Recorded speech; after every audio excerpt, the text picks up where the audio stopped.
Pues bienvenidos, bienvenidas a todos, todas, todes a una nueva sesión, a la sesión número 4 de Tolkien 50 años después, nuevas perspectivas desde la Sociedad Tolkien Española.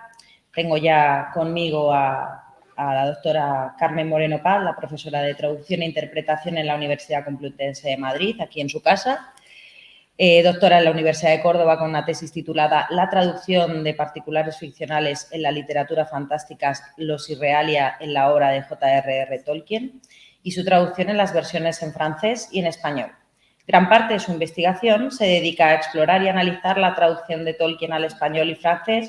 Cuenta con una docena de artículos publicados en revistas y editoriales de reconocido prestigio dedicadas a la traducción de su mundo ficcional y otras tantas contribuciones en congresos nacionales e internacionales, como París o Lyon o Génova. En sus ratos libres es también traductora editorial y sueña con retraducir a Tolkien algún día, como todos.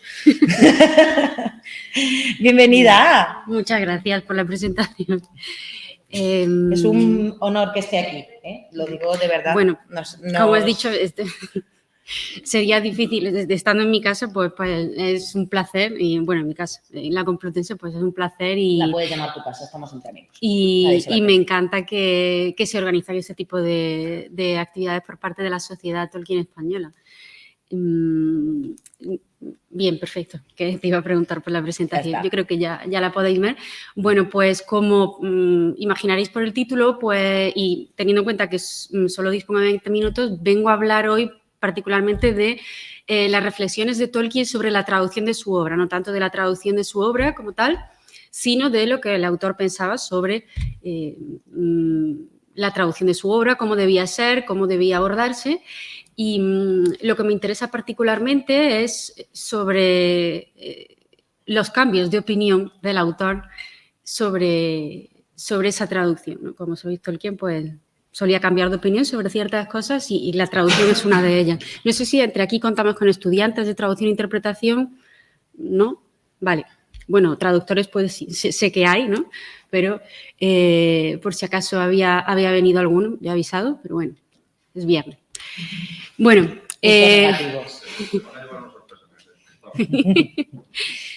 bueno, que Tolkien tenía una motivación filológica para escribir su obra no es nada nuevo, esto lo sabéis todos seguramente, y para él la filología era una parte muy importante a la hora de escribir su obra, ¿no? Aquí pues tenéis una cita de una de sus cartas en la que él comenta, por ejemplo, que su obra tiene una inspiración fundamentalmente lingüística, que la invención de las lenguas es la base para proporcionar, para crear un mundo ficcional. Llegó incluso a decir que su obra era un ensayo de estética lingüística, ¿no? Bueno, pues para él, en definitiva, la lengua es muy importante. Lo que a mí me interesa, lo que yo he estudiado sobre todo, más bien, es la cuestión de la nomenclatura, lo que antes se había llamado Esther Irrealia, ¿no? Que se refiere a los particulares ficcionales, a los conceptos ficcionales en su obra. Como es un mundo ficcional de género fantástico, a grosso modo, vamos a abordarlo así, que abarca distintas obras publicadas tanto por Tolkien como su hijo, Tolkien crea no solo una vasta red de lenguas o una red lingüística para dotar de profundidad histórica, vamos a decir, a su mundo ficcional, sino que además crea muchísimos nombres para, digamos, bueno, pues crear ese mundo, ¿no? Estos nombres pues son desde topónimos, antropónimos, pero encontramos también objetos, nombres de plantas, nombres de estrellas, referencias a la música, a las lenguas, de todo tipo. Digo aquí que la nomenclatura de Tolkien está entre la etimología y la neología, porque debido a la fascinación, ¿no?, de Tolkien por la filología, bueno, era filólogo, él crea estos nombres en muchos casos a partir de lenguas reales, como el inglés moderno, inglés antiguo, inglés medio, francés antiguo, nórdico antiguo, ahí tenéis toda la lista, ¿no? Pero, a su vez, él mismo crea sus propios nombres, ¿no? Entonces tenemos ahí el uso de la neología, la creación de nuevas voces, ¿no? Esto, algunos ya lo visteis en un curso anterior, ¿no? Que lo mostré. Cuando hice mi estudio sobre los israelíes en la obra de Tolkien, pues usando una metodología determinada sobre la que no me voy a detener ahora, detecté 3.343, ¿no? Israelíes, ¿no? Nombres, ¿no? En Tolkien, de los cuales, ¿no? Tenéis a la izquierda, este puede ser mi asistente, mi oyente más joven, ¿no? Sí. Sí me gusta, ¿no? Desde el principio. Para que sepa lo que es bueno. Eso está bien, esto está bien.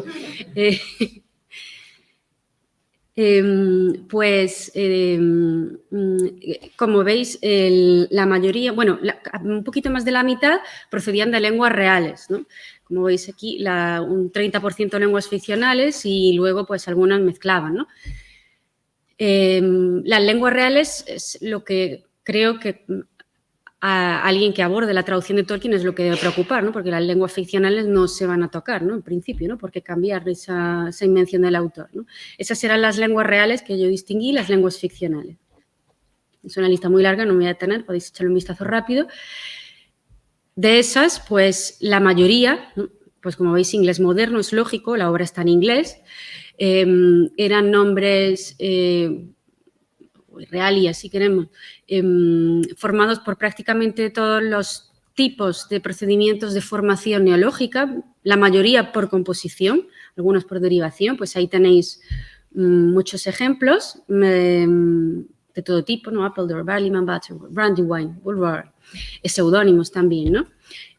Nombres comunes, Weybread, y algunos en inglés antiguo, esto no lo marco en negrita porque en principio uno diría, bueno, pues si está en inglés antiguo, pues no lo voy a traducir tampoco, ¿no? Porque no se traducen tampoco porque un lector en inglés tampoco los va a entender, ¿no? Pues tenéis ahí otros ejemplos. Y luego algunos, pues que mezclaban, ¿no? Inglés moderno, inglés antiguo, esos son los índices de frecuencia más altos. Luego hay otros que tienen menos recurrencia, pues a lo mejor de francés creo que había 2 ejemplos, ¿no? Como mucho. No he conseguido leer del todo, pero sí, eso es un tesoro. Sí, sí. Estos que mezclan inglés moderno e inglés antiguo, pues también pueden ser un poco problemáticos para traducir o, bueno, requerir un poquito más de atención. Ensmuth, Shelob, ahora veremos algunos ejemplos. Y luego nórdico antiguo, que son casi todos nombres de enanos, como sabéis, que extrae de las sagas nórdicas. Paso ya entonces a Tolkien y la traducción, más bien Tolkien y la reflexión sobre la traducción de su obra. Como sabéis, Tolkien, pues él mismo había sido traductor y, bueno, podemos decir que tenía una idea sobre la traducción, en qué consistía traducir, ¿no?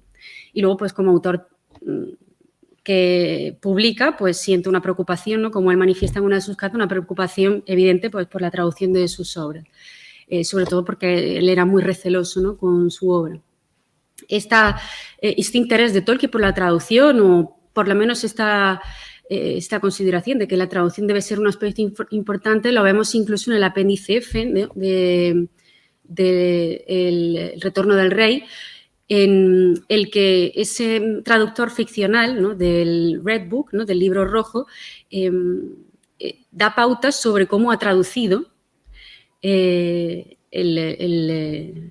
toda la historia, ¿no?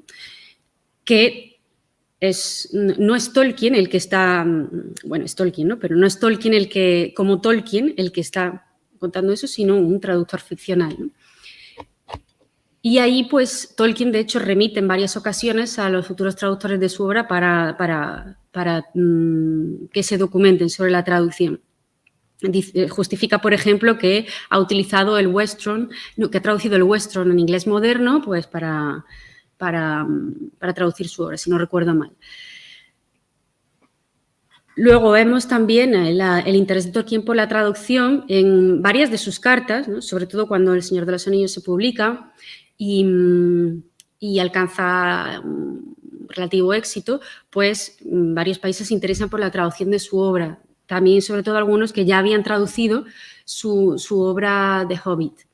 Él, además, se había mostrado descontento con la traducción del sueco y del neerlandés, como a lo mejor algunos ya sabéis, y pues efectivamente no le gustó.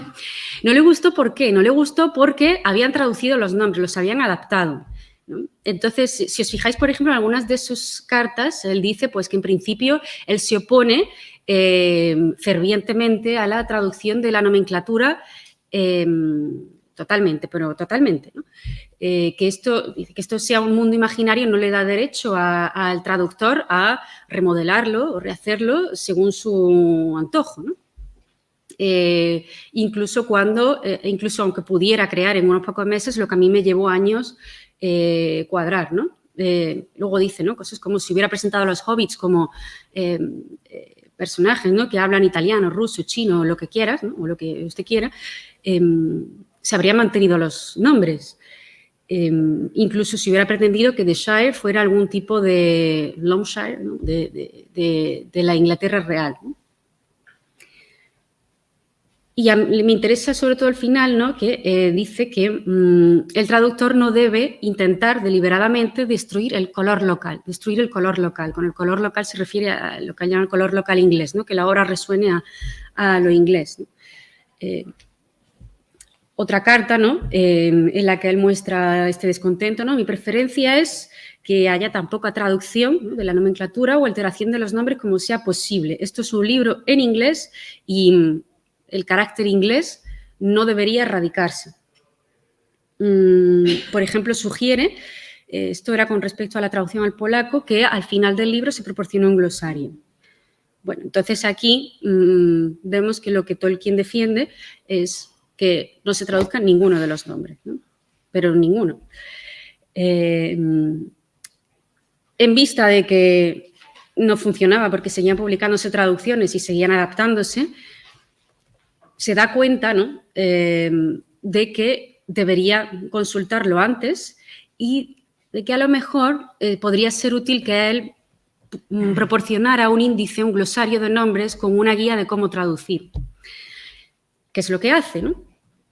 Este manuscrito, ¿no? Que se fotocopió por sus editores y se envió a los distintos traductores, se publicó primero en este libro, ¿no? De la Tolkien Compass, creo que en el 75, y luego más tarde por Hammond School, ¿no?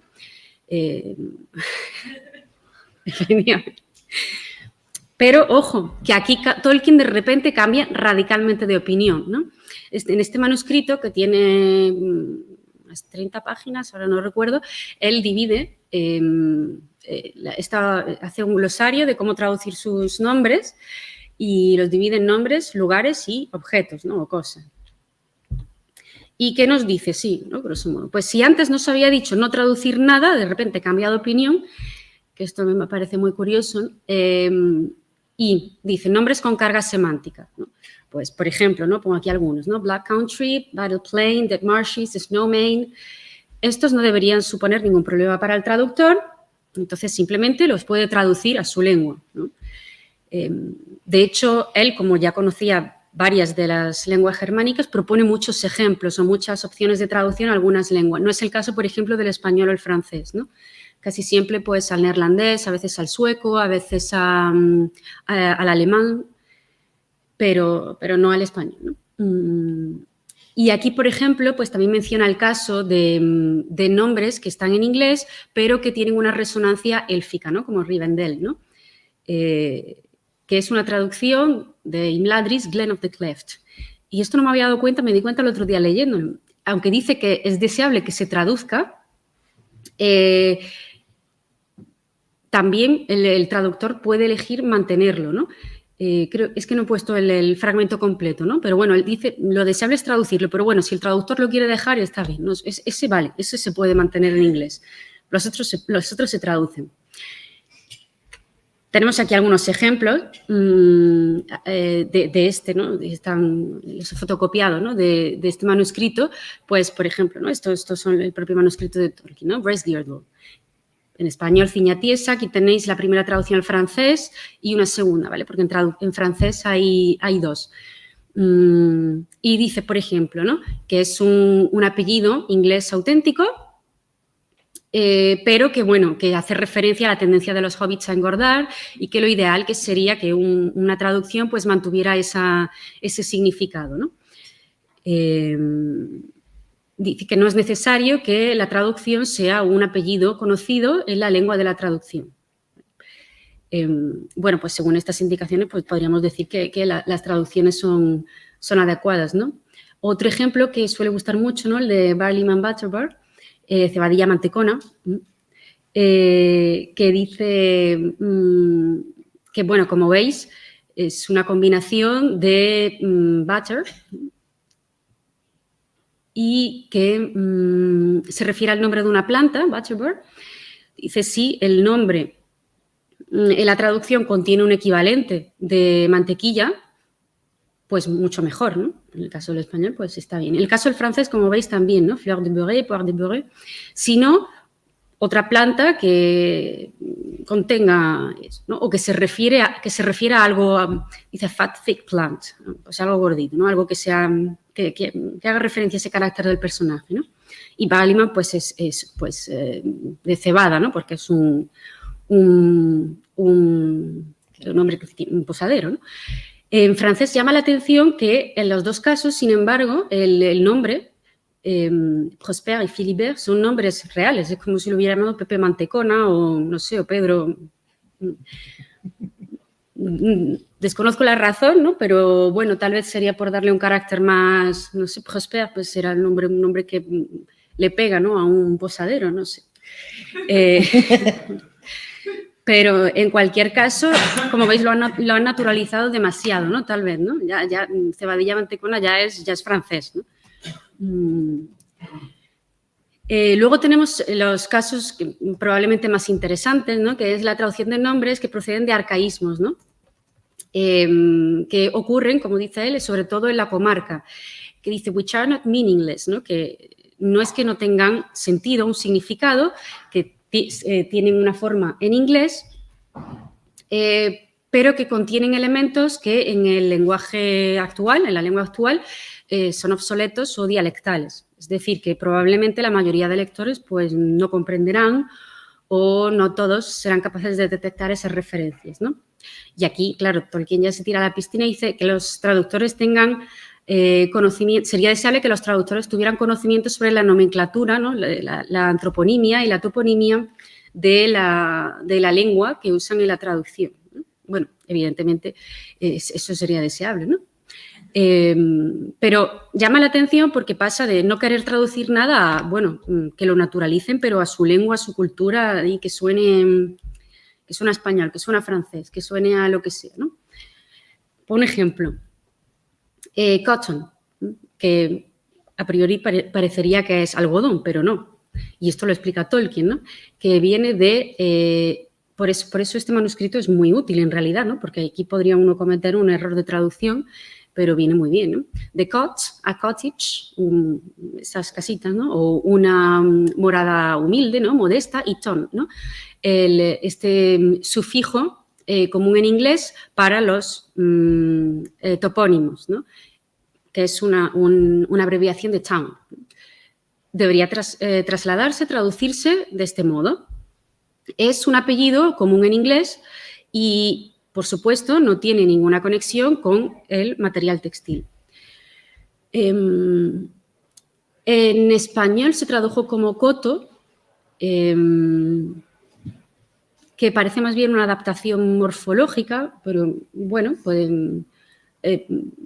puede funcionar, ¿no? por el significado. En la primera traducción del francés, si os fijáis, pues cuando analicé me encontré hasta 3 denominaciones para ese mismo apellido, lo cual pues hay bastante incoherencia al respecto, ¿no? Y en la última traducción, pues sí que se respeta, digamos, los deseos de Tolkien, ¿no? Casbon. Más ejemplos. Y aquí es donde más me llama la atención el cambio radical de opinión de Tolkien, ¿no? De no quiero que toquéis mis nombres a Gamgee o Tuk, que no significan nada, o bueno, o no son reconocibles, pero se pueden adaptar morfológicamente, ¿no? Dice Gamgee, ¿no? Es un sobrenombre que se encuentra en Inglaterra, pero es desconocido, ¿no? O es un poco común, más bien. Una palabra para cotton wool, ahora diría que es lana, algodón, no lo sé. Ahora obsoleta, pero yo la conocía cuando era pequeño.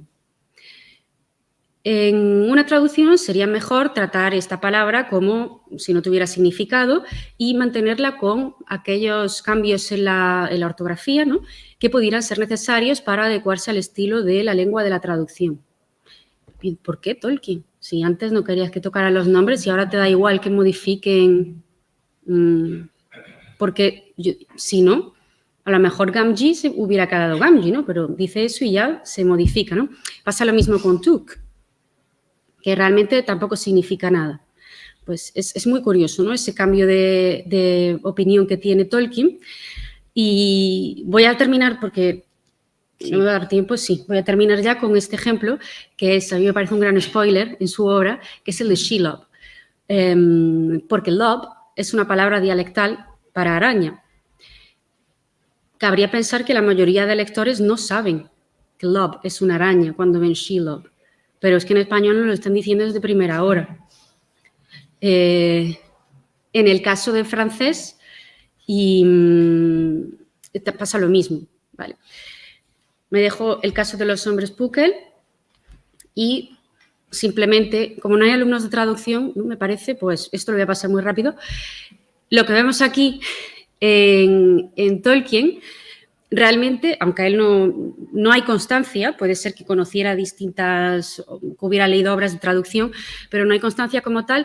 Él está, en cierto modo, ha cambiado de una opinión a otra muy radical que se manifiesta a lo largo de toda la historia de traducción, que refleja muy bien, creo, Schleiermacher, ¿no?, en una conferencia, ¿no?, que se llama sobre los distintos métodos de traducir, decía, pues, ¿qué caminos puede emprender el verdadero traductor?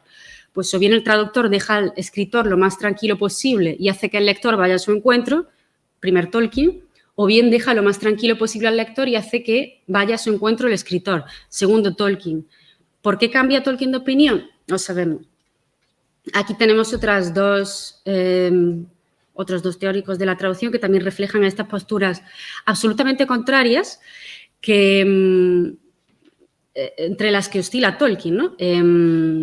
La primera, pues, de Bergman, ¿no?, que habla de una traducción etnocéntrica, ¿no?, que consiste en introducir el sentido extranjero de tal manera que sea aclimatado, que la obra extranjera parezca un fruto de la propia lengua. Eso es lo que Tolkien no quería en un primer momento y que luego, pues, sugiere, incluso propone, da opciones para hacerlo. Ya para terminar, entonces, ¿con qué podemos quedarnos, ¿no?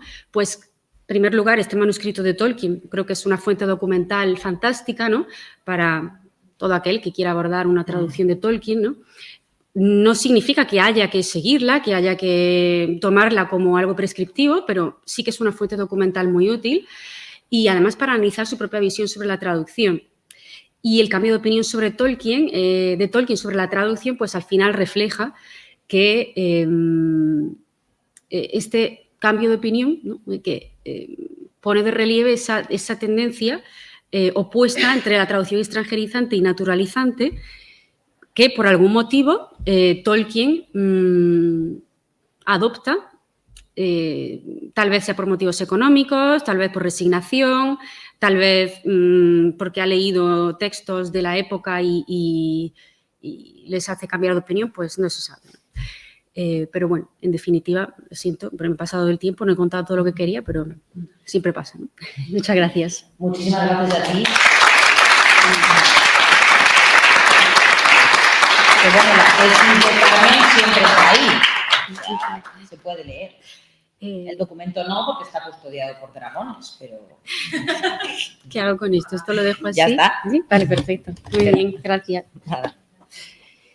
Y ya puedes subir el siguiente invitado. Ay.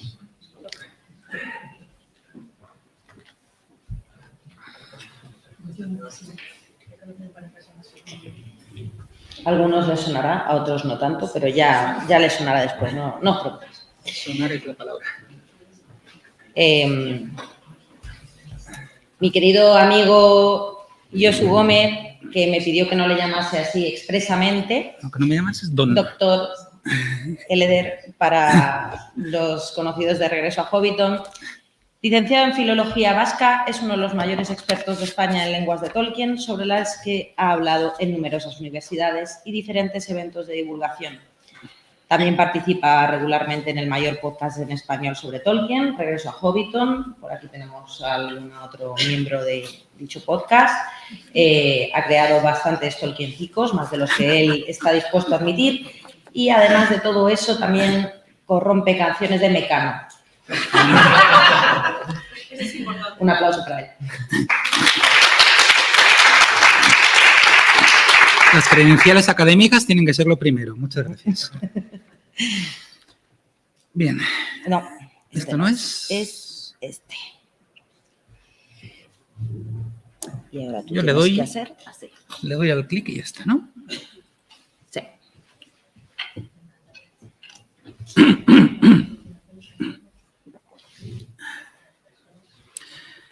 Muy bien. Bueno, pues nada, como es preceptivo y de rigor, quiero empezar dando las gracias a la universidad por haber acogido este evento y dentro de la Sociedad Tolkien al excelentísimo Esmial de Bolso Encerrado, aquí su señora alcaldesa, por haberlo organizado y por haber pensado que yo tenía algo que aportar. Lo voy a intentar hacer, aunque sea en forma de breves pinceladas, sobre un asunto que creo que no ha sido muy tratado en la divulgación tolkieniana, en concreto en la divulgación lingüística tolkieniana. Porque cuando se habla de la riqueza del trasfondo lingüístico de la obra de Tolkien, se suele mencionar la historia externa de sus lenguajes, ¿no? Por ejemplo, el hecho de que Tolkien no crea solo un élfico, que para la mayoría de escritores, pues, crear una lengua ya hubiera estado bien, ¿no? Pues crea varios. O se habla de la historia interna, de cómo Tolkien no solo crea un élfico, sino que parte de un protoélfico del que luego va derivando a otros idiomas por evolución lingüística, etc. O también pues, se habla de la riqueza de su gramática, de la riqueza de su léxico, etc. Pero suele quedar escondido un aspecto que yo creo que hace de esta creación algo todavía más interesante, que es que Tolkien no se limita a crear vocabulario independiente, palabras aisladas en su contexto, ¿no? Sino que partiendo de un número, la verdad es que no excesivo, de raíces, crea a partir de ellas morfemas y lexemas que se van combinando entre sí en una suerte de lo que he llamado red lexemática, ¿no? Una red de raíces y de palabras. En realidad, de hecho, varias redes lexemáticas interrelacionadas entre sí, donde un mismo morfema, pues al final puede acabar formando parte de varios lemas, habiendo pasado por el camino por todo un conjunto de fenómenos como reforzamientos, reduplicaciones, cambios semánticos. Es prácticamente un manual de lingüística hecho práctica. Y este aspecto de sus lenguas, que como digo, pues tan pocas veces creo que ha sido mencionado en la divulgación, es el que quiero traer aquí.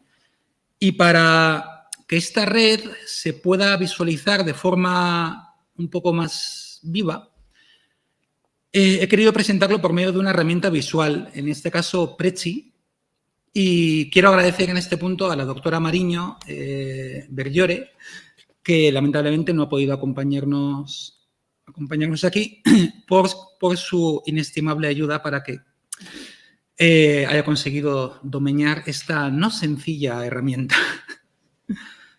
Y espero haberlo hecho bien.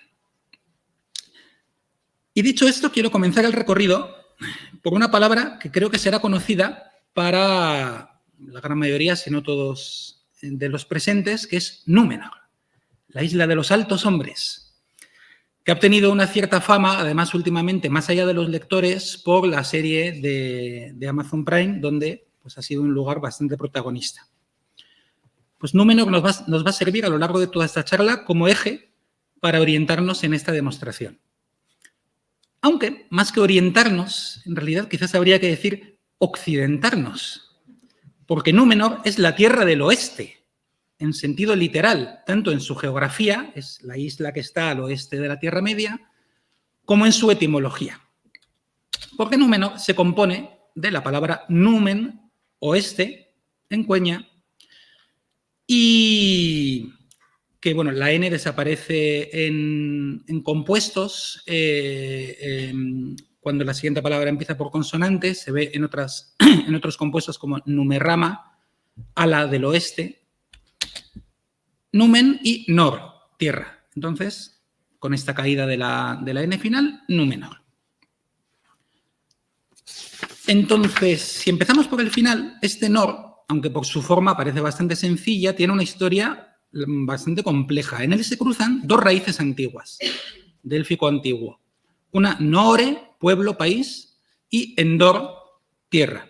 De hecho, Tolkien utiliza también a veces la forma larga Númenore para referirse a Númenor como entidad política, como el país, el reino, no tanto geográfica. Bien, este Endor lo vamos a encontrar en varios otros lugares de la obra del profesor. Como digo, es una raíz de élfico antiguo y por la evolución fonética del cueña, este grupo de nasal más dental, más oclusiva, se simplifica en la nasal, en cueña, pero en Sindarin, al revés, se simplifica en la dental. O sea, se pierde la oclusividad en cueña y se pierde la nasalidad en Sindarin. Entonces, en cueña da nor, como hemos visto, y en Sindarin da dor.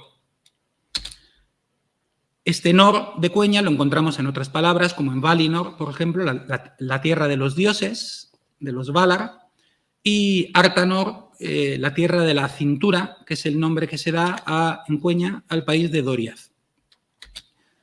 Y Dor en Sindarin en topónimos extremadamente conocidos como Gondor, la tierra de piedra, o Mordor, tierra, país oscuro, país negro. O Doriath, como decíamos nuevamente, tierra de la cintura. Pero podemos adentrarnos un poco más todavía en la etimología de estas raíces. Por ejemplo, vemos que Noore, país, proviene de una raíz también protoélfica, no, que significa engendrar. Lo que nos presenta un paralelismo curioso con el mismo castellano o el latín, donde nación también viene del verbo nacer. De esta raíz engendrar, tenemos otras palabras como, por ejemplo, nose, familia, o nosta, un verbo causativo, dar a luz. Tolkien vaciló en su... Esto de que Tolkien cambiara de idea es una cosa habitual y en las lenguas, los que sigan el podcast creo que han tenido múltiples ejemplos de ello. Entonces, dar a luz, engendrar, ¿no? De aquí salen pues, otras como, por ejemplo, nostar, progenitor, o nostare, cumpleaños. Como se puede ver, si se me permite el chascarrillo, es una raíz muy productiva. Basta. Intentaré contenerme. Sabemos que no lo podrás hacer. Pero por el otro lado del cruce, por Endor, tenemos que Endor, tierra, proviene en realidad de una raíz protoélfica, dor, duro, seco, que pasando por una evolución semántica de duro, seco, tierra firme, tierra, país. Bastante razonable. Este dor, cuando se le añade el sufijo adjetival na y luego sufre una también asimilación nasal regresiva y da en cueña la palabra norna, resistente, y también el nombre del roble, curiosamente, norno. Se ve que por una asimilación de significado a árbol resistente. Y en Sindarin, Dorn, por este mismo cambio entre N y D, enano, Dorn, con esta misma raíz. Se ve que nuevamente, pues por la resistencia de los enanos. Pero, dicho esto, volvamos al oeste. Numen forma parte en cueña, bueno, y en la gran mayoría de los idiomas, de la familia de los puntos cardinales, que son en cueña numen, romen, formen y charmen. Numen oeste, romen este, formen norte y charmen sur. Se puede ver claramente, incluso si no hubiera puesto las mayúsculas, creo que se vería, que son palabras compuestas y que comparten un elemento en común, que es men, ¿Qué quiere decir? Camino es una palabra también en sí, en cueña, camino o lugar. Tolkien también vaciló entre ambos significados. Esta palabra es también muy productiva y aparece en muchos compuestos, como por ejemplo Menel, cielo, que se compone de men, lugar o camino, y el, estrella, la misma el que aparece en Eldar, en Eleni, etc. El lugar del cielo, o sea, el lugar de las estrellas, el camino de las estrellas, el cielo. Y es una palabra muy númenoreana también, porque Menel aparece, por ejemplo, en el nombre de la capital del reino de Númenor, Arménelos, la noble ciudad celeste, Ar, noble, Menel, cielo, Os, ciudad. O en el nombre de uno de los reyes de Númenor, Meneldil, amigo del cielo, en realidad quería decir astrónomo, pero se usaba esta expresión, donde se ve la terminación dil, amigo de, también bastante conocida, porque es la que aparece en el nombre de el padre de la patria númenoreana y realmente verdadero origen de todo el legendarium de Tolkien, Earendil, amigo del mar o marinero. Nuevamente, este Endil es amigo de, pero se usaba también para profesiones. Y de men también se da el propio verbo men, ir, dirigirse, que unido con una partícula o, con el significado de agrupación, ajuntamiento, da la palabra omentie, por ejemplo, encuentro, que podemos encontrar en el famoso saludo élfico que Tolkien, o sea, que Frodo da en el bosque cerrado a Gildor al principio del Señor de los Anillos. El en sí la lumen omentielvo. Una estrella brilla sobre el momento de nuestro encuentro, a la hora de nuestro encuentro, se tradujo. ¿Vale? Y aquí tendríamos omentie, bueno, con un sufijo posesivo y además todo ello en genitivo, de nuestro encuentro. Bien. Y todo esto ha sido men, ahora vamos a nu. Nu proviene de una también raíz protoélfica que es la raíz del verbo bajar. Claro, si encontramos que en la palabra oeste tenemos la raíz del verbo bajar, no nos sorprenderá que en la palabra este tengamos ro, que es la raíz del verbo subir. Y aquí nuevamente tenemos un paralelismo con latín o castellano, donde occidente se proviene de óxido, de caer, y oriente proviene de orior, que es subir. Al final son los lugares por donde baja el sol y por donde sube el sol, que como conocemos por la mitología de Tolkien, el sol sube y baja por las mismas zonas que en nuestra tierra primaria. Vale. Los otros dos, formen y charmen, curiosamente, simplemente significan derecha e izquierda, porque si miramos al oeste, que era el eje natural de orientación, por eso digo de occidentación, de los elfos, pues el norte quedaba a la derecha y el este quedaba a la izquierda. Y es curioso porque Tolkien llega a explicar que entre los elfos la izquierda no tenía connotaciones de mal agüero como tienen muchas de nuestras culturas. Y que de hecho, además los elfos eran ambidiestros, también lo explica. Y de hecho llega a decir que si alguna de las dos, izquierda o derecha, tuviera algún sentido de mal agüero, sería más bien la derecha, porque mirando al oeste, la derecha es la que señala al norte, que era donde se encontraban tradicionalmente las ubicaciones de las fortalezas del enemigo, Utumno, Angband, etc. Eso de que Mordor estuviera al sur fue una evolución moderna prácticamente accidental. Entonces, nu, bajo, lo encontramos también en bastantes topónimos y en bastantes otras zonas. Aquí apocopado con el artículo in, por ejemplo, en Sindarin tenemos... Uy, he cambiado el color. Tenemos Dagor Nuin Gilead, la batalla bajo las estrellas. Tenemos Marnu Falmar, otro nombre para Númenor, el hogar bajo las olas. Vale, los que estáis viendo la serie, esto igual es un spoiler. No habéis oído nada. Y Y en el famoso poema, poema Namarie, que Galadriel canta a los elfos, bueno, a la comunidad del anillo en su despedida de Lórien, Vardo tellumar nuluini, bajo las bóvedas azules de Arda. De hecho, literalmente, de Barda, las bóvedas bajo azules. En ese poema el orden cambia bastante. Y en el mismo poema, un poco más adelante, tenemos la palabra undulav, un verbo, donde se ve una reduplicación de la vocal temática, un reforzamiento y aquí, pues bueno, en modo aoristo, Aril yetier undulave lumbule, y una sombra ha hundido a todos los caminos. Porque, de hecho, el poema habla de cómo todos los caminos que llegaban hacia el país de los dioses, acaban hundidos bajo el mar después de que Númenor... No, ya, vale. Bien.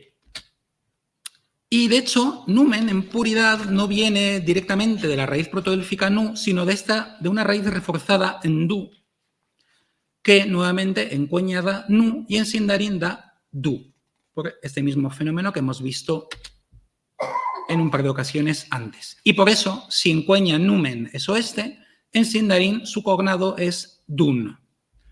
Un dun también bastante familiar porque está en la raíz del nombre que se le da a los númenoreanos y sus descendientes gondorianos, como el propio Aragorn, Dúnedain, los hombres del oeste, de Dún oeste, Edain, hombres, plural de Adán, hombre en sindarin. Y no vamos a entrar aquí a hablar de las formas de pluralización por inflexión de yod en el sindarin, porque estaríamos hasta el próximo cumpleaños de Frodo y Bilbo. Y bueno, en du da otras raíces derivadas, como por ejemplo nur profundo, que es también una variante bastante productiva, porque por el significado de inclinarse hacia, acaba dando otro sufijo, endur, servidor de, que aparece también combinado con el Menel que hemos visto antes, Meneldur, que es curiosamente el nombre de otro rey de Númenor. Meneldil es el tercer rey de Númenor, si no recuerdo mal, por aquí me pueden corregir, y Meneldur el quinto. Meneldur el quinto seguro. Bien.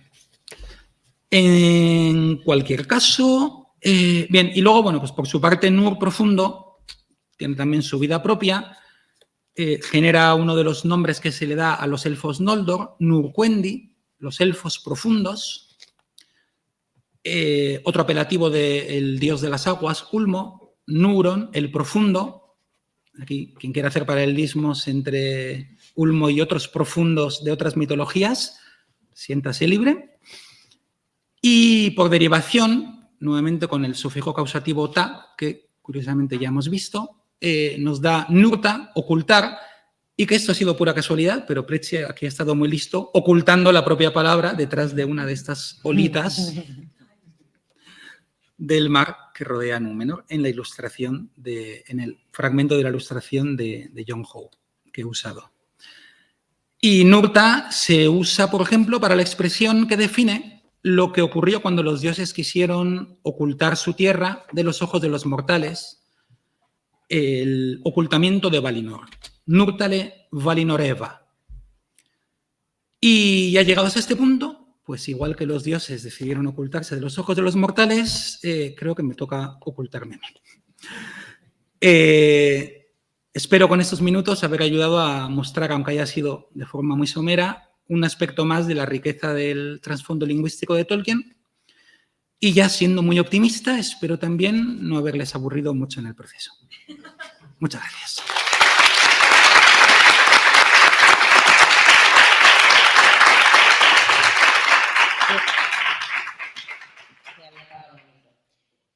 Mientras sube nuestro siguiente ilustre invitado a acompañarnos, el compañero de fatigas, Ignacio Saavedra, Doctor en Comunicación Audiovisual y profesor en la Universidad San Pablo CEU, estudió arpa clásica en el Conservatorio Arturo Soria y alpa celta en el Conservatorio de Música Tradicional de Vigo. Es miembro de la Sociedad Tolkien Española desde el año 2000. En 2002, con la colaboración de la Comisión de Música de la Sociedad Tolkien Española, creó el grupo de teatro musical Endor Linde. Y además es organizador de estas jornadas. Creo que desde Twitch no nos han podido ver, pero aquí ya nos ha estado enseñando el arpa para dar envidia. Y creo que además nos viene a hablar precisamente de un tema perfecto para él. Un aplauso para él. Abre esto, doble clic aquí. Que no ha cerrado el logo.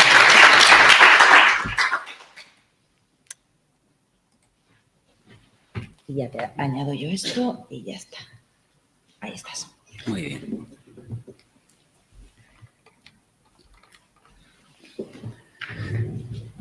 Esta primera diapositiva es un poco spoiler, pero creo que es un spoiler perfectamente disculpable.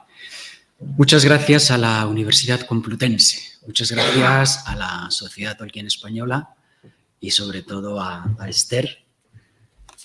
Aquel momento en que lanzó el guante y dijo algo así como ¿por qué no organizamos unas jornadas académicas en una universidad pública de Madrid? No sé si recordará ella con qué entusiasmo secundé la iniciativa, pero tanto entusiasmo como dudas, porque pensaba por dentro, ¿esto realmente es posible? Bueno, pues aquí estamos, hemos podido. Un aplauso.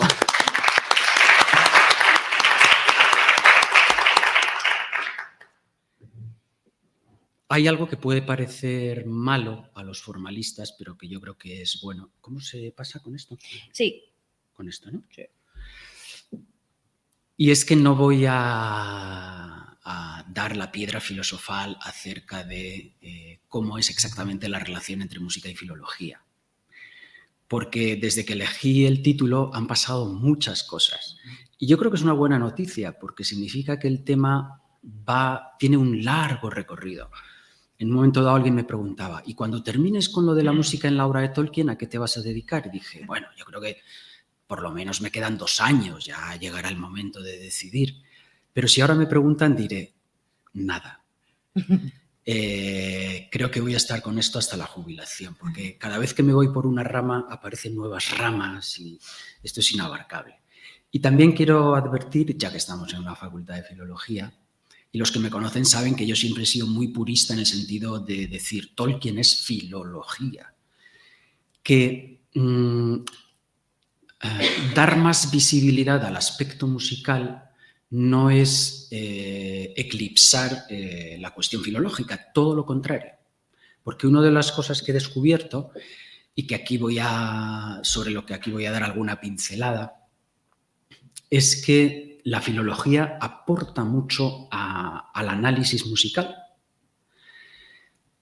Ya que estamos en la Complutense, diré que uno de mis sueños imposibles es que en el Departamento de Musicología, que está, bueno, la facultad, que está en el edificio ese que parece una caja de cerillas, que por cierto fue donde hice mi selectividad, pues empiece a colaborar con esta facultad para ver la obra de Tolkien como el ejemplo perfecto de hasta qué punto música y filología se apoyan mutuamente.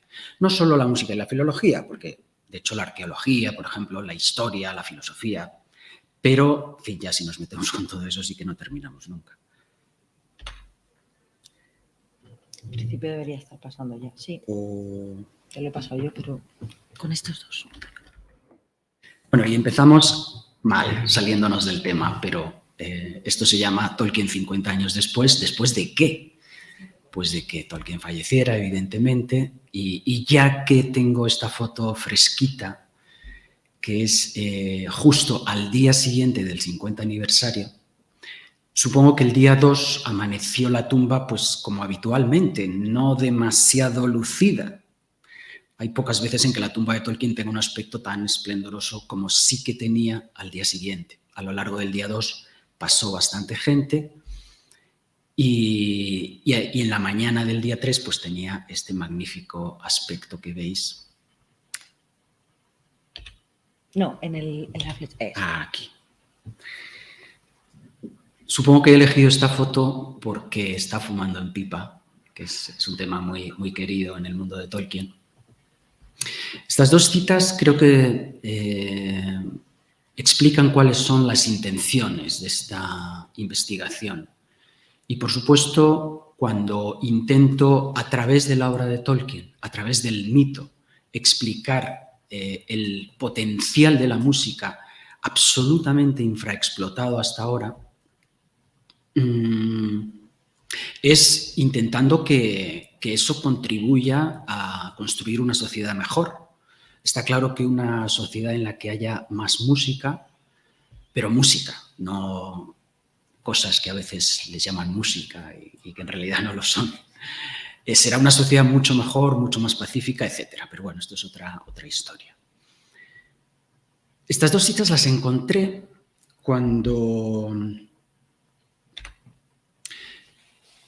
investigaba para mi tesis doctoral, que era sobre la música en el cine de Fellini, que muy pronto empecé a ver que era una manifestación magnífica del poder de la música.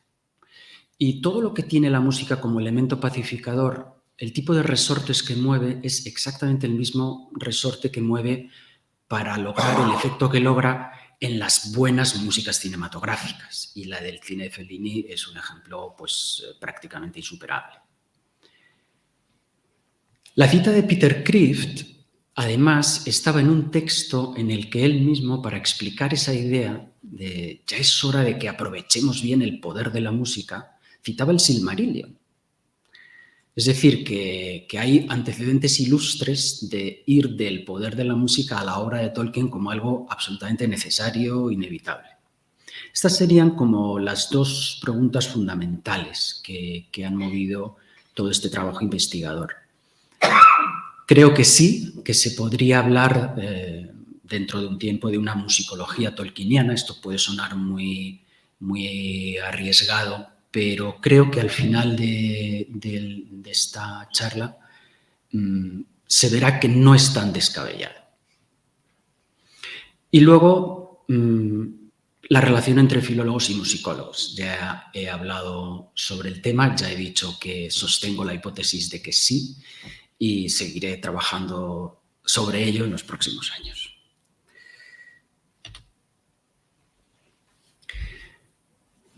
Por supuesto, el ejemplo paradigmático del poder de la música es Ainulindale o Ainulindale. La segunda, ¿no? La primera, Ainulindale. Pero lo bonito es que luego a lo largo de la obra hay como ecos de esa manifestación del poder de la música, no tan poderosas como el poder creador de la música que da lugar al ser, pero muy interesantes. Y sobre todo si pensamos en el usar el poder de la música para una sociedad mejor, esto que los más expertos habrán identificado inmediatamente, que es cuando la primera vez que elfos y humanos se encuentran. Y es la música lo que les une. Este es Finrod. Y casualmente, en ese grupo de hombres a los que Finrod primero vio cantar y se llenó de amor hacia ellos, y después cuando estaban durmiendo se acercó, pues había un arpa, siempre.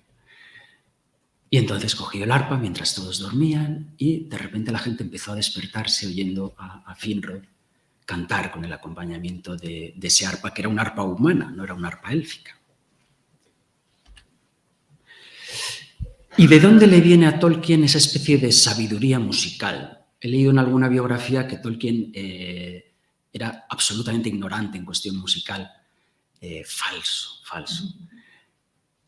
Realmente sabía. No sabía leer partituras a primera vista, pero probablemente sí a segunda vista. Estudió música. Hubo un momento en que pensó que era mejor como lingüista, filólogo, incluso dibujante. Es que no se puede ser todo en esta vida.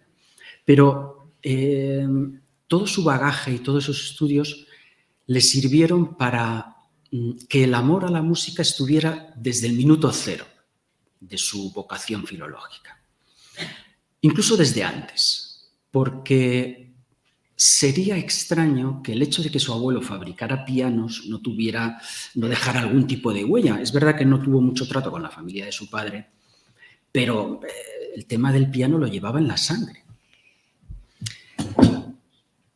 Y después de hablar de las raíces, dejaremos la pregunta en el aire de qué puede aportar lo que dice Tolkien sobre la música al mundo contemporáneo. Ya ha sido apuntado, pero sería tema de otra monografía. Pianista, pianista y pianista. No se puede pedir más. Obviamente en la Tierra Media no hay pianos porque es un instrumento muy moderno, pero sí el que probablemente Tolkien sabía que era el antecedente del piano, que era el arpa. Cuando uno abre un piano, lo que ve es un arpa, con unas cuerdas más gordas y más duras, pero es un arpa, ¿no? Hay que tener en cuenta además que el piano como algo asociado a su madre es muy importante porque ya saben los que saben que para Tolkien su madre era una heroína, una santa, una mártir, y todo lo que tuviera que ver con su madre, por lo tanto, cobraba mucho más valor. Entre otras cosas, su afición a la música y su gran habilidad con el piano. Su mujer llegó a plantearse ser pianista profesional y después su hija. Y las reflexiones de Tolkien sobre la música no están solo en su obra, sino en los años posteriores, en lo que dice en cartas. Y acompañando a Priscila en esa afición a la música, hizo algunas reflexiones sobre lo que es la música que también, digamos que aumentaron esa sabiduría musical. Tengo una pelea cordial con alguien que a veces da conferencias sobre Tolkien, que él se empeña en decir que Tolkien era sudafricano. Sudáfrica, como tal, nace en 1910, eso para empezar. Y además, como muy bien nos dijeron ayer, Tolkien se fue de allí a los 3 años. Pero últimamente alguien me ha sugerido, y he aceptado bien la sugerencia, que no descarte el tema de esos primeros años.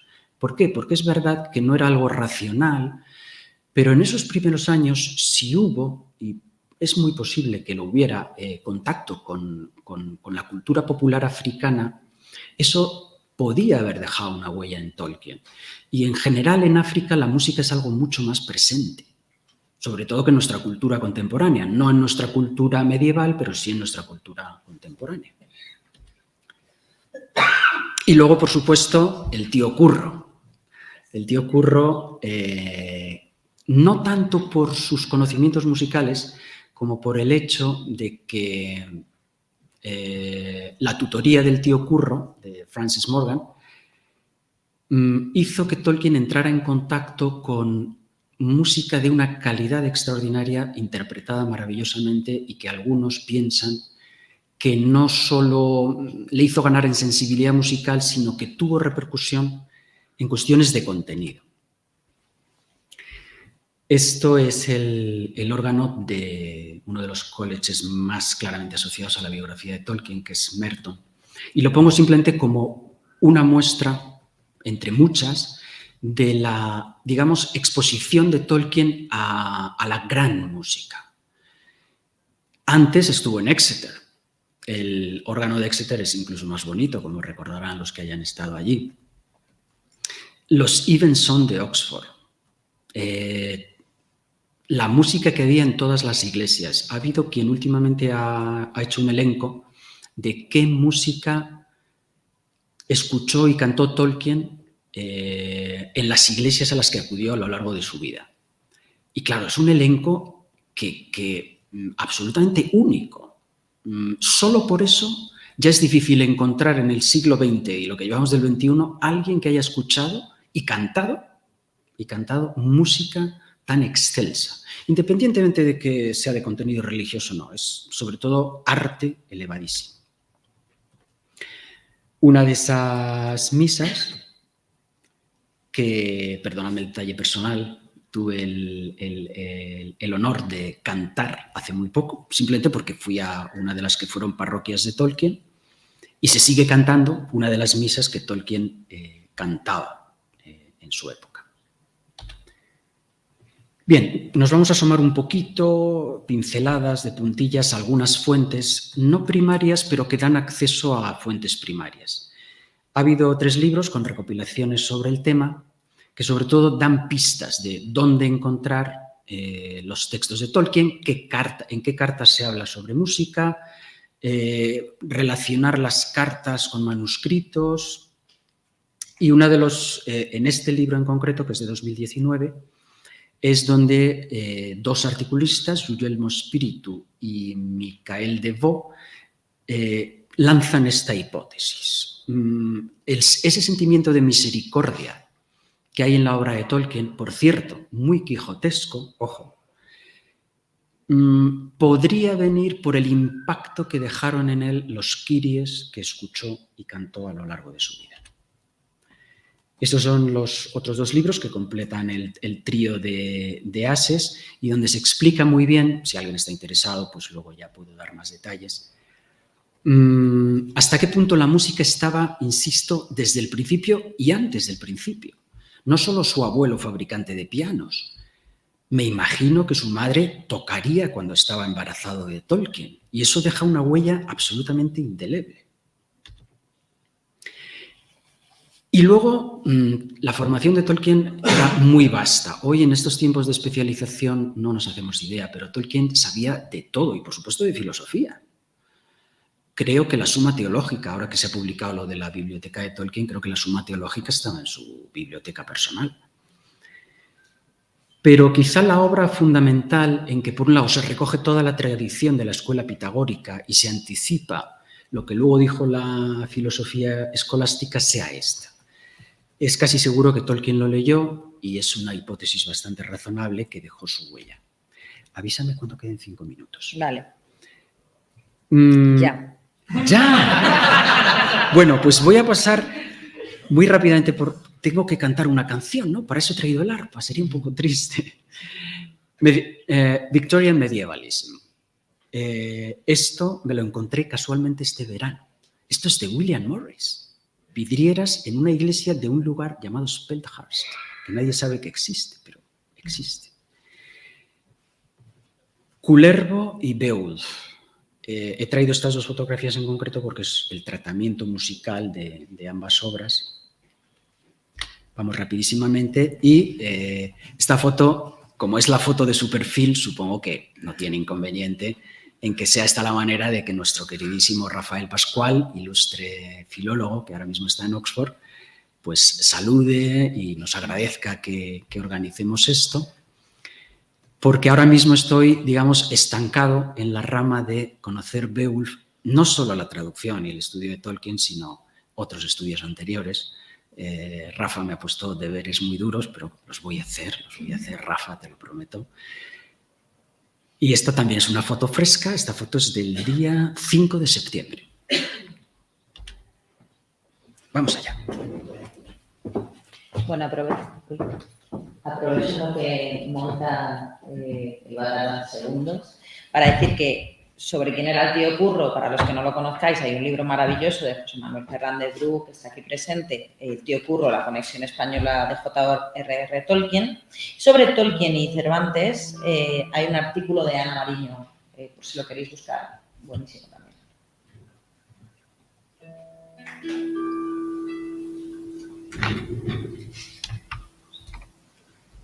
Sí, esto debería ser cantado con una voz femenina.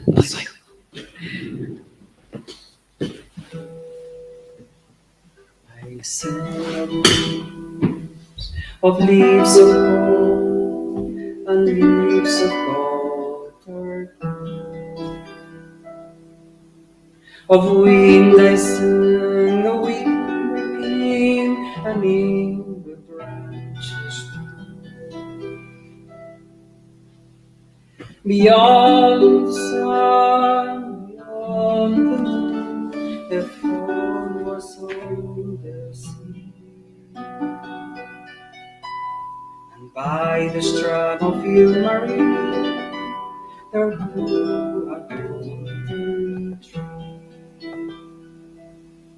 Beneath the stars of heaven, in Eldamar it shone. In Eldamar, beside the walls of Elventirion, there lay the golden leaves of Rome, upon her branches. While he beyond the sand sleeps, now fall the air and tears. Oh, Gloria, winter comes, the bare and leafless day. The leaves are falling in the stream, the river flows away. Orient long have dwelt upon this hither shore, and in a fading crown have won the golden Eleanor. But if of ships I now should see what she doth come to me, what she doth bear me ever back across so wide a sea.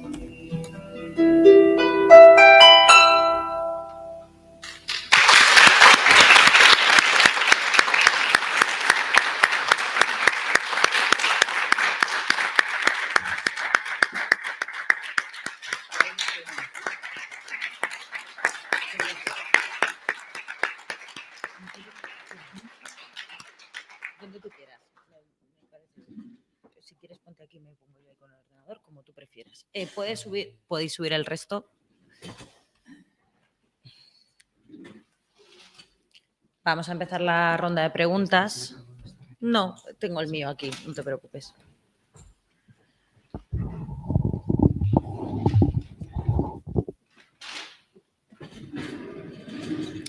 Después de esto, recordaros que haremos un pequeño descanso, ¿vale?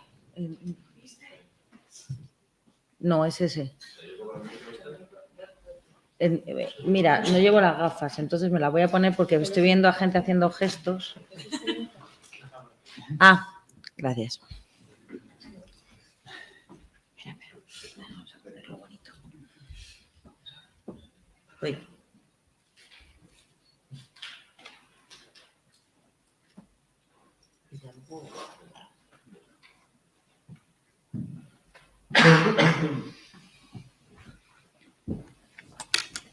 Yo tengo una pregunta para Ignacio. Vale, adelante. Aprovechando que estoy aquí, Ignacio, ¿esa última canción es una composición propia o...? Cuéntanos un poco, qué bonito. La melodía la compuso, curiosamente, Marion Zimmer Bradley. No sé quién es. Que es una escritora, tiene una novela muy famosa que se llama The Mists of Avalon, Las nieblas de Avalon, y que parece que también tenía un cierto talento musical.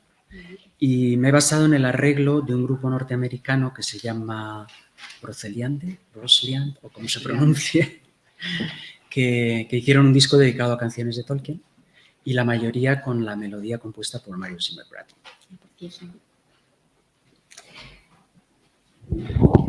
¿Hay alguna? Bueno, este es el que no podemos usar. ¿Hay alguna pregunta? Sí. Bueno, primero saludar a todos y sobre todo a Ignacio, que me hace mucha ilusión. Y quería preguntarle si es verdad que vuelve en Dorlinde y luego también si sobre tiempo por la presencia del arpa en la obra de Tolkien. Gracias. Muchas gracias.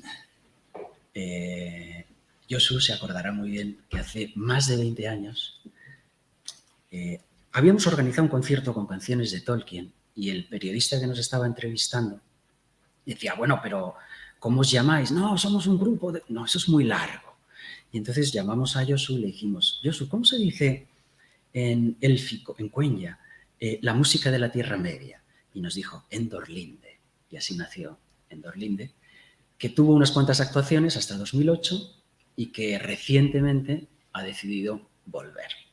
Todavía no hay fechas.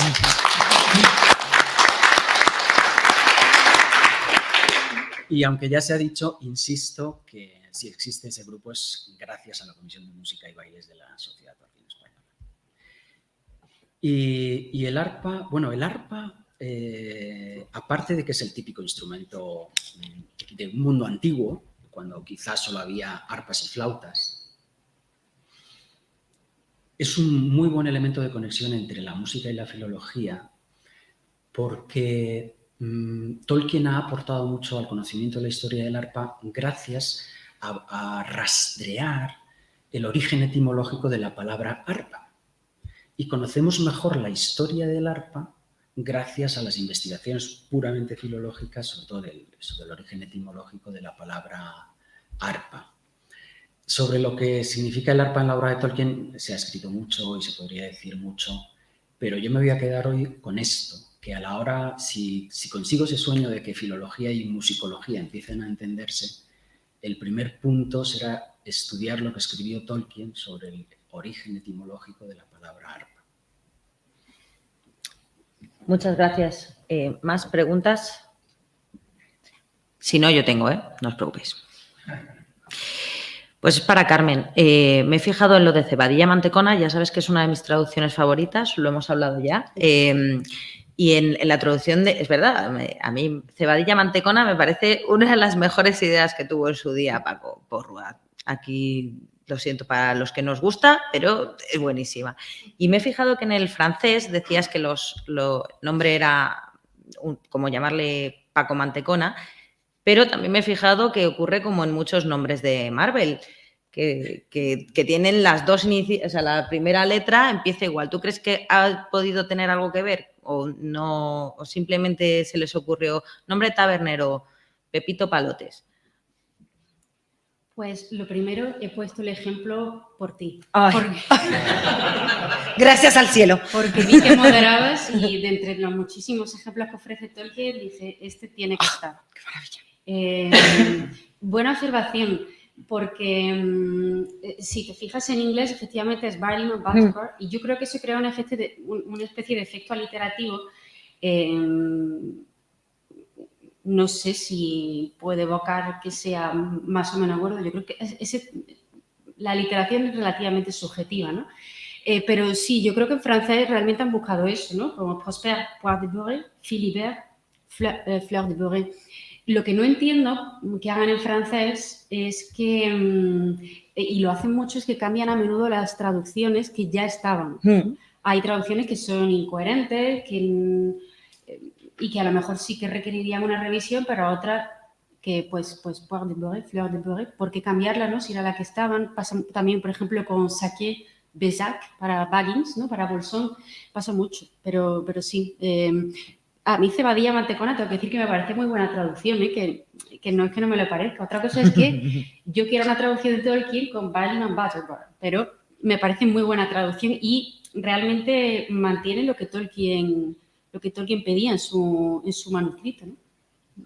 De hecho, sobre la literación en los nombres de Tolkien, en los propios ejemplos que has puesto, me he fijado que cuando habla de Tuk y de la traducción del seudónimo de Bandobras Tuk, que es bramador, toro bramador, Bull Roarer, Tolkien dice, esta palabra se tiene que traducir por algo que tenga que ver con el sonido de los toros y a poder ser que alitere en B.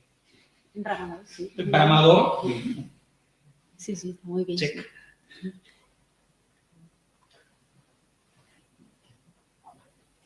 Si no, tenemos luego otra, también aquí.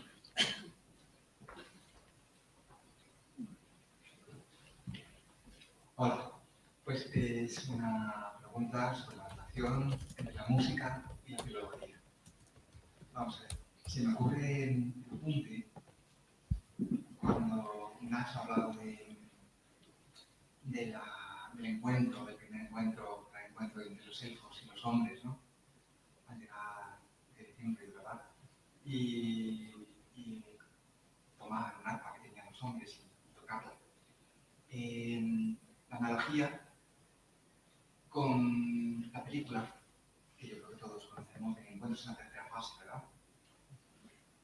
Entonces, en Encuentros en la tercera fase se emplea la música para crear un lenguaje entre humanos y extraterrestres. Esta película aporta que las secuencias entre los sonidos musicales pueden convertirse en lengua. Últimamente pues, he tenido que trabajar por otros motivos que la lengua, las lenguas humanas articuladas, son secuencias no solamente de... El micro, porfa, que es que si no, no te van a escuchar en Twitch. Ahora me toca a mí, ahora soy yo el que falla. Sí. No se enterado de nada. Decía la cosa de la tercera fase que la música se convierte en secuencia, ¿verdad?, para que sea lenguaje. Y que los lenguajes pues, tienen la sucesión de sonidos, a su vez, pues, secuencias significativas. Entonces, pero luego he pensado que Tolkien es anterior, claro. Y, bueno, pues, ¿qué ideas vuelta esta? En el fondo, tiene ahí algo de que la música, el lenguaje, se puede hacer una música y un lenguaje. Por si había pocas líneas de investigación, una más, efectivamente. Pero la relación entre música y filología en los comienzos de la obra de Tolkien viene que es una vocación más, creo yo, esto es discutible, más ligada al elemento sonoro que al texto escrito. A él le fascina la sonoridad de ciertos lenguajes, como el finés, el galés.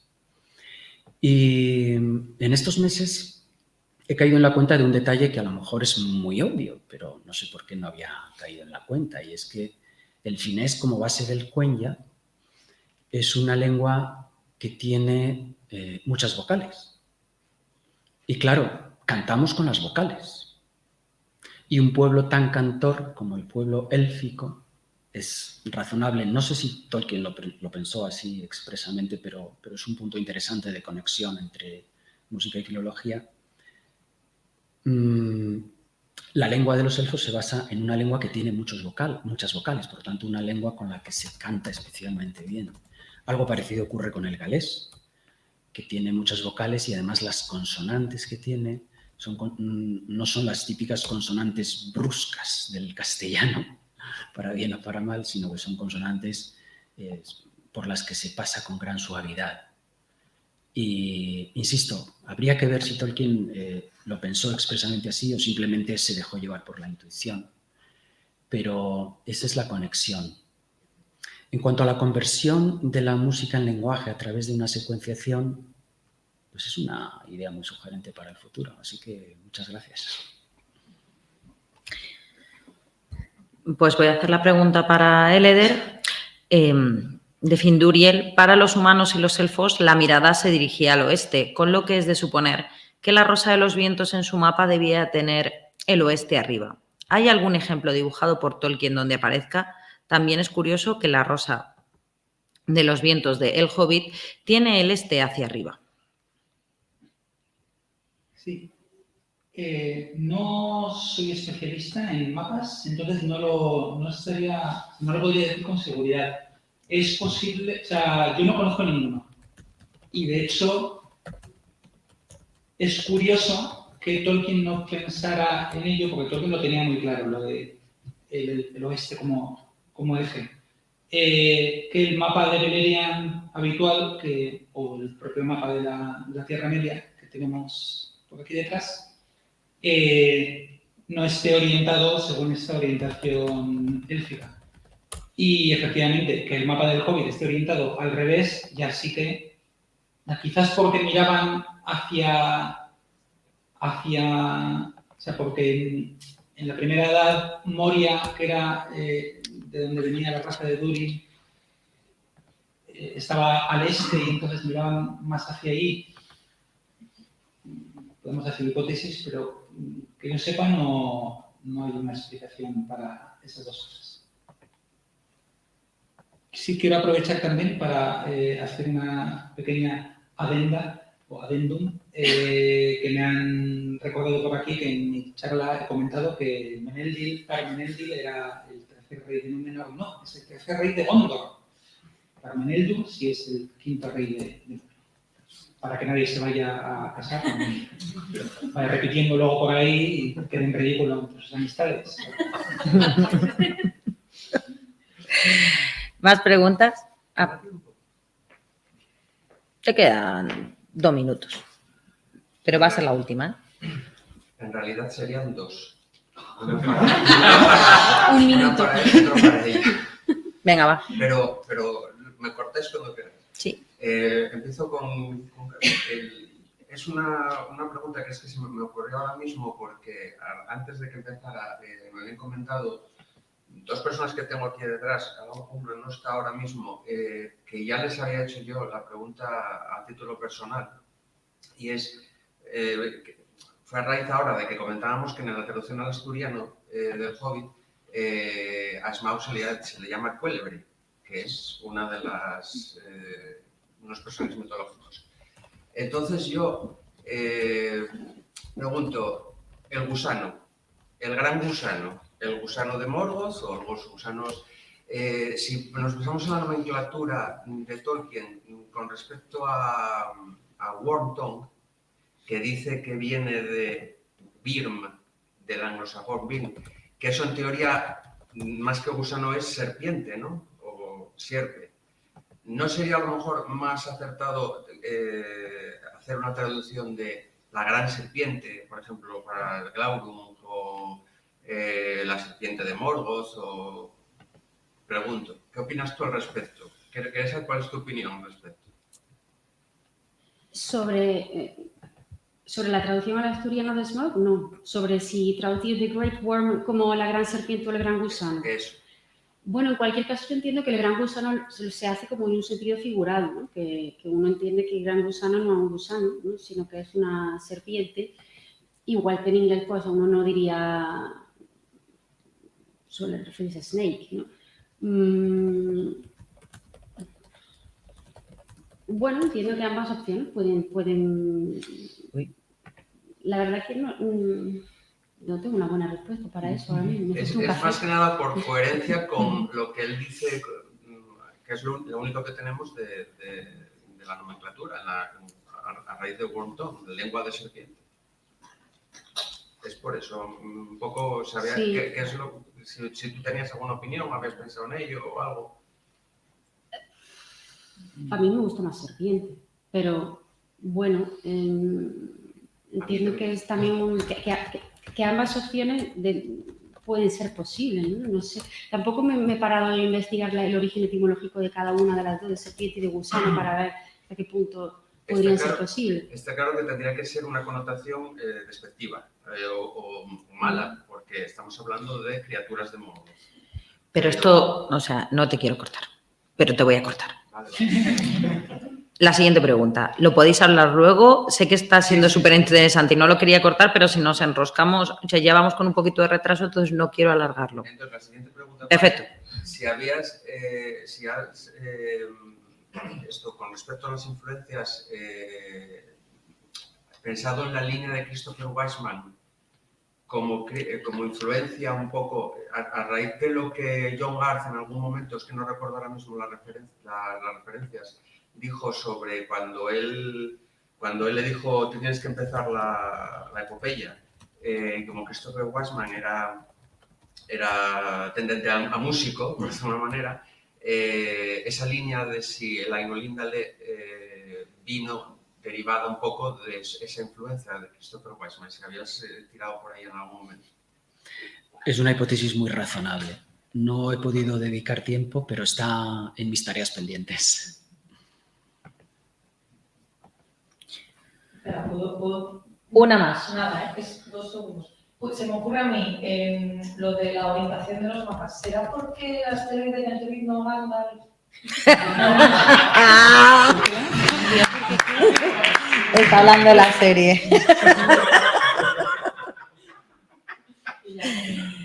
Muchas gracias, doctora. Ha sido el final perfecto. Vamos a hacer una pequeña pausa, un pequeño receso. Estáis invitados a tomar café. ¿Veis esa cristalera? Pues justo ahí. Y si vais todos para allá, volvemos más o menos en media hora, que tenemos la ponencia magistral de Martín Simonson. Muchas gracias.